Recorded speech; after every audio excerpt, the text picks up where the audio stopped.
చక్కని సీతకి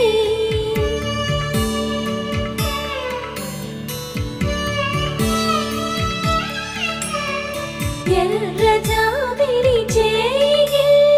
రాముడేడని అడుగుతుంటే